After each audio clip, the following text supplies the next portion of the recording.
Hello everyone, welcome back to my channel YSK legal awareness. నేను మీ Shailaja advocate. ఇవాళ వీడియోలో మీరు డైవర్స్ గురించి ఫుల్ డీటెయిల్స్ తెలుసుకోవచ్చండి. అసలు ఎప్పుడు ఫైల్ చేయొచ్చు అనేది కూడా తెలుసుకోండి. అయితే 1 year ఆఫ్టరే ఫైల్ చేయాలి, బిఫోర్ ఫైల్ చేయడానికి లేదంటారు. కానీ ఫైల్ చేయొచ్చండి. అది ఎప్పుడు అంటే పెళ్ళైనప్పటి నుంచి వాళ్ళిద్దరూ కలిసి ఉండట్లేదు, సరిగా కలవడానికి కుదరట్లేదు, వాళ్ళు ఇష్టం లేదు కలిసి ఉండడానికి అన్నప్పుడు ఈ డైవర్స్ పిటిషన్ వేసుకోవచ్చు అనమాట. అసలు మెయిన్ పాయింట్స్ ఏముండాలి డైవర్స్ పిటిషన్ వేసుకునేటప్పుడు అది కూడా తెలుసుకుందాం.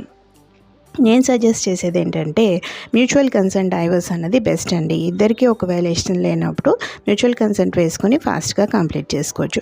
అయితే జనరల్గా ఎంఓయూలో రాసుకుంటూ ఉంటారు. ఎంఓయూలో ఎలిగేషన్స్ అన్నవి అస్సలు మెన్షన్ చేయకూడదండి. ఎలిగేషన్స్ అన్నవి రాయకూడదు. అయితే మెయిన్ పాయింట్స్ ఏమి ఉండాలి? అలిమోనీ అమౌంట్ ఎంత ఇస్తున్నారు ఖచ్చితంగా మెన్షన్ చేయండి. అలాగే జ్యువెలరీ కూడా రిటర్న్ చేసేవి మెన్షన్ చేయండి. ఫొటోస్ తీసుకోండి.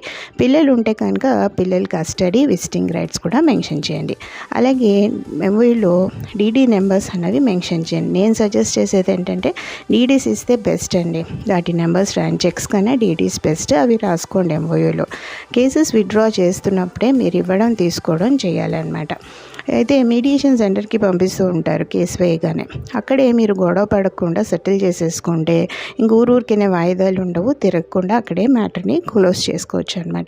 ఇవన్నీ దృష్టిలో ఉంచుకుంటూ సుప్రీంకోర్టు లేటెస్ట్గా 2025 అంటే మన ఈ కొత్త సంవత్సరంలో ఇచ్చిన జడ్జిమెంట్స్ అనమాట. ఇవి దాదాపు జనవరి నుంచి మొన్న మార్చ్ వరకు జరిగిన కేసెస్ అనమాట. ఈ జడ్జిమెంట్స్ అన్నీ కూడా ఇప్పుడున్న సిచ్యువేషన్స్ ప్రకారం ఎలా యూజ్ అవుతాయి ఏంటి అన్నది గైడ్లైన్స్ ఇస్తూ ఇచ్చిందనమాట. అయితే ఈ వీడియో చూసిన తర్వాత మీకు ఈ కేసెస్ ఎలాగ యూజ్ అవుతున్నాయి అన్నది డెఫినెట్గా కమెంట్ సెక్షన్లో మెన్షన్ చేయండి.